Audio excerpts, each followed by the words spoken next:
What's going on, y'all? It is me, Justin. I am back again with another video. So if you've been following me thus far on my I Lost 200 Pounds series, I really appreciate you because I feel like this could really resonate with people who have been on a journey or going on a journey or just curious about people who existed in larger bodies and some of the things that we have experienced, not only when we were in bigger bodies, but now that we are in smaller bodies. And that brings me to an excellent topic that I wanted to talk about today is some of the things that I wish that people wouldn't say to people in larger bodies. And unless you've actually been in a larger body, it's easy for you to say what someone should or shouldn't do. But if you haven't been there, then how would you know? You know? So the first one, I always have my handy dandy iPad. But the first one that I want to touch on is, and this is in relation to someone that wants to lose weight, right? So a common phrase that I hear people say is just eat less or just go to the gym. Y'all, if it was that simple, do you think we would have this many big back folks out here? No, we would not. Y'all, it is not that simple, right? And excuse me if I say big back folks, but you get what I'm trying to say. Like those who exist in larger bodies, right? Do you think we would have as many overweight folks if it really was just about eating less and working out? And there's a few different components that I want to talk about that, right? It's more than just eating less. Obesity, in my opinion, is a disease that needs to be treated. Eating less and working out is not always the correct route for every person who exists in a larger body, which is why I always say I don't shame folks for different methods that they use to lose weight. I always say there's so many different ways you can skin a cat, right? So you can have, you can do it the natural way, right? Which is cool. That works for some people. It actually works. Another thing that you can do is you can have weight loss surgery. That's an option. Another option is GLP-1s have been really popular as of lately. You can try that. There's different various diet pills or diet medications that you can take to lose weight. Like there's so many different ways that you can lose weight, and I hate that people let other folks bully them to feeling like they have to just do it by eating less and working out. That don't work for everybody. It just don't. Especially if you've never been big. There are people who have tried that for years, and they still be. Now what, right? So the thing is, what is the solution to that? And I feel like a lot of people haven't started their journeys because one, they're ashamed. Two, they feel like they got to do it a certain way. No, you don't.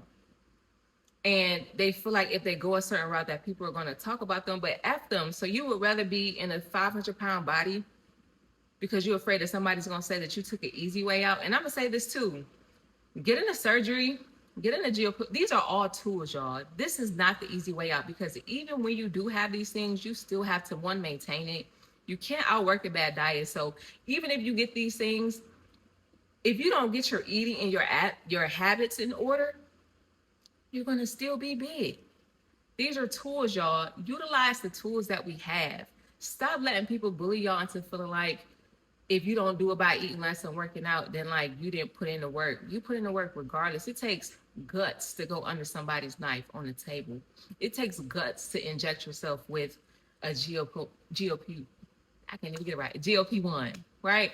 It takes guts to do these things that it's more than just eating less and working out.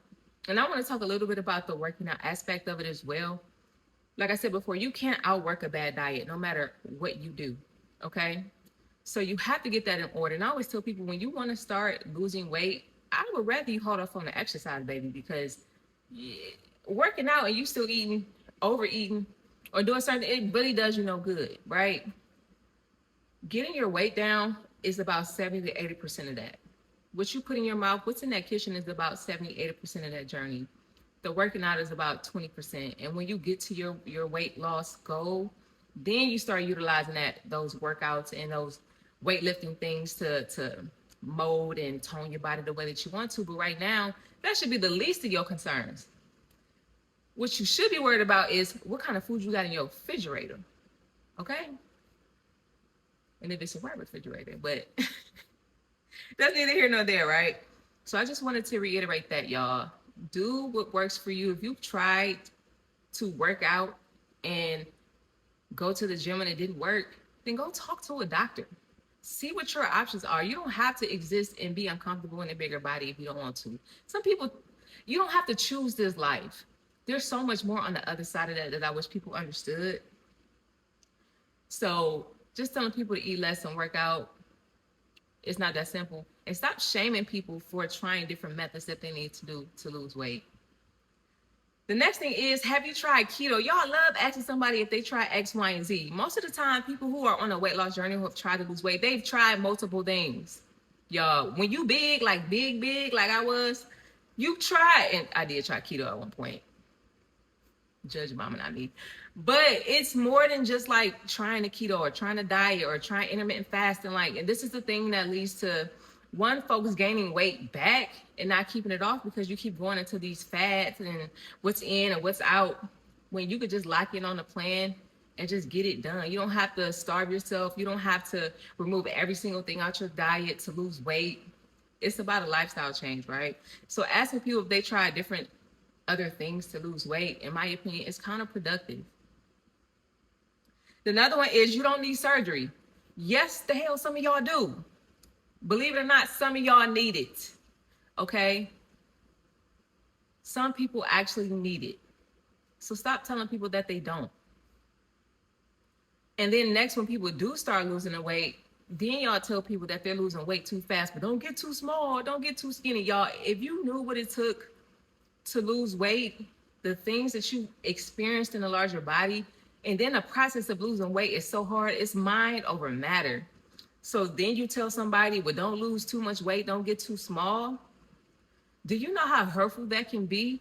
And I always talk, well, not always talk about it, but this is something that I've said in my previous video. It truly hurts my feelings when people then try to, they body shaming me for being big and said I had grandma arms. But now that I got smaller, oh, nah, don't you get too small. You look good. So it's like, you can't win for losing. And just be cautious of what you say and how you say things to people, because it could really hurt their feelings. They could be feeling really good about themselves. And next thing you know, you've made them feel terrible again because now they've lost too much weight. I don't like that. Next is, you need more discipline. Okay, there's levels to this. Now, I ain't gonna hold you. I do feel like there are people who are bigger bodies who are just plain right out lazy. They just are lazy and they don't want it that bad. And I always say this too: if you want to lose weight that bad, I wanted it that bad.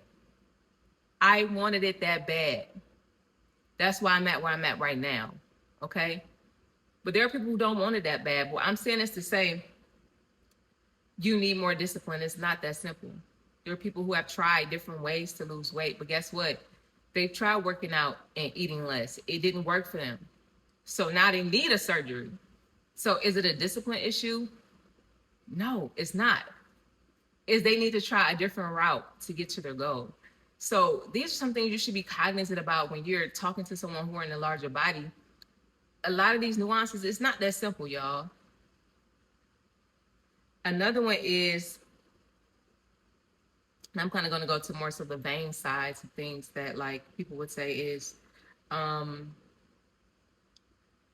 you, well, at least you have a great personality, or you're cute for a big girl, and I'm just using girl because I'm a woman, right? Or you would look so much better if you lost weight, right? These are such loaded comments, right? And whatever you're attracted to, that's what you're attracted to. Now that I'm in a smaller body, I can't fault somebody for wanting to be with somebody who's not overweight or big. I get it.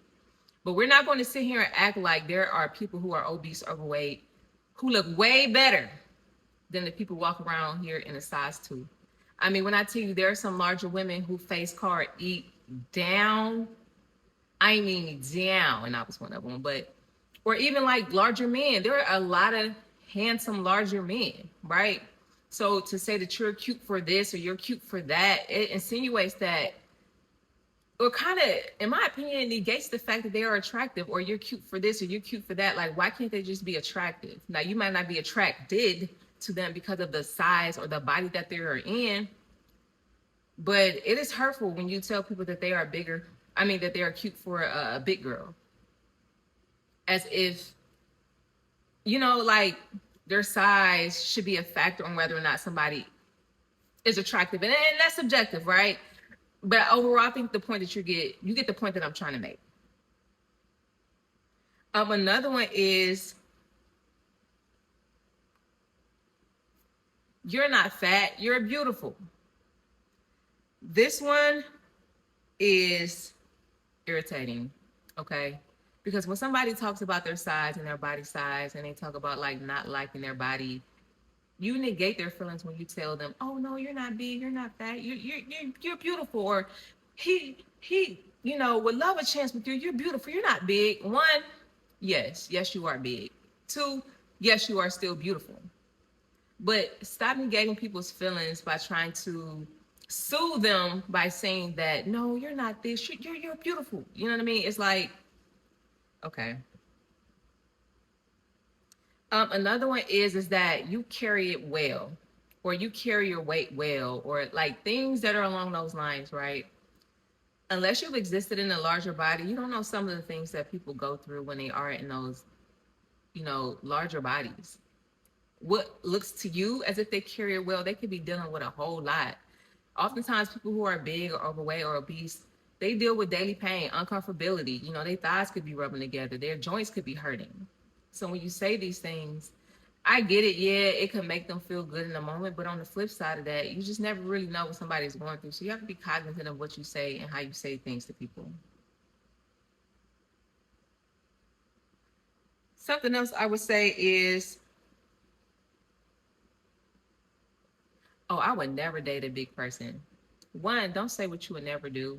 And that's not to say that bigger people who exist in larger bodies are not worthy of love, because everybody, in my opinion, is worthy of love. Now, whether or not that's something you're attracted to, cool. But every lid got a pot. Okay? Somebody gonna figure out what to do with it, okay? Somebody got to pan for that pot. I was just saying, so, and don't shame people for liking people in bigger bodies. There are people who actually, I don't like when they fetishize it. Fetishize? There we go. Fetishize it. But there are people who actually genuinely are into people who are in larger bodies. And y'all, even somebody who was in a larger body at one point, I've had boyfriends, I've dated, I've experienced certain things. So to say that like you wouldn't do this thing or like to shame people for that, I think it's not cool. It's not, especially if somebody is trying to lose weight, trying to get better. Like, should they not have a love life in the meantime? I don't know. That's up for debate. Also, too, another one is you better lose weight before it's too late. This is like a double-edged sword, right? Because while that is true, some people do need to get that weight off before it's too late. It could also be very discouraging to people, right? And I'm not saying you should tiptoe around everybody who is in a larger, bigger body, but what I'm saying is to say is you need to be cognizant of what you're saying, these idioms, these things that you're saying, and like the connotation behind them, and like how the message is relayed, right? Because I like to talk about intent versus impact, right? While your intent might not have been to hurt their feelings, the impact of that, or the impact of what you're saying, is completely different or landed different than what you intended it to. And then another one, and I'm gonna leave it at that, is at least you have a great personality. So I'm gonna say this too, and I'm gonna be honest with you. A lot of bigger people feel like we have to have these stellar personalities because we feel so invisible. We feel like people don't see us. People don't want to be around us because we're big. People, don't want to associate us with this. So we have to have a personality, right? I got to be the fat, funny friend. And I wish that we would get out of that stigma. But as somebody who was the fat, funny friend, I get why we do it. And we have to just be real about why we do it. We just want to feel like, okay, I I want to be able to fit in. I want people to think I'm cool. Like I can't get in on the other tip because yeah, I'm cute, but I'm big, and because I'm big, that cancels me out being cute. So like now I got to pivot. Now I got to pivot to something else.